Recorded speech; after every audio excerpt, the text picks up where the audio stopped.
Champions Initiative is an amazing opportunity to promote restorative justice, to make it almost like a first thought for people whenever they had committed a crime or been a victim of a crime.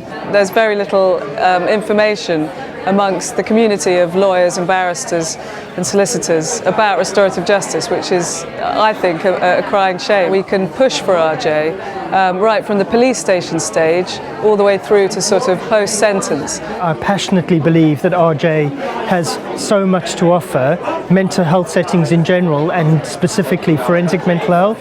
I'm hoping that we, by doing something well in our service, that can be a ripple that can go out into the wider mental health community. I would like society in general to know more about restorative justice, to publicise it more widely so that more victims are able to actually ask for this service. I'd like it to be something that you could offer to any victim, to any offender, and that would enable victims to have the answers to the questions that they want to ask, and it would enable offenders to take responsibility for their actions.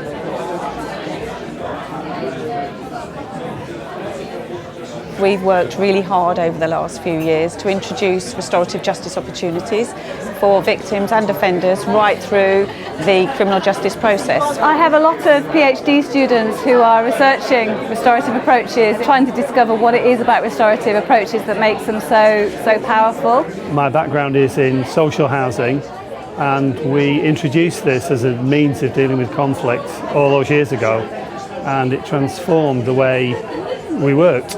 You can utilise the skills irrespective of the discipline. And I've seen the positive impact that it's had on both the offenders that we work with and also the victims. I've seen it used from very, very low-level minor offences and even in dispute or conflict situations, but it's something as an ethos that I tend to carry with me in my personal approach to things as well.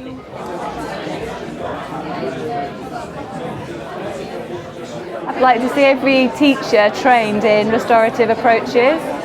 I'm not saying that restorative approaches are the only conflict resolution strategy, but I think teachers don't know about it and they don't know when it can be used and how it can be most effective. And I think by getting the right messages out in the media at local level as well as national level will encourage that victim take-up, which is obviously vital to the process working.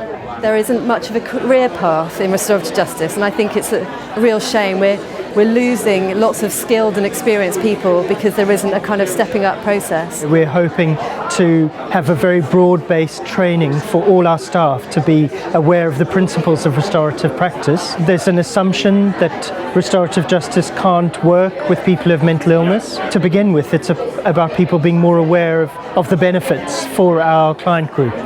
I think it's very important that victims should be able to ask for restorative justice at a time that suits them and in a form that suits them. To be an RJ champion and to be able to collectively shout out that this process is so effective, that's why I'm here. That's why I just want to continue on this route.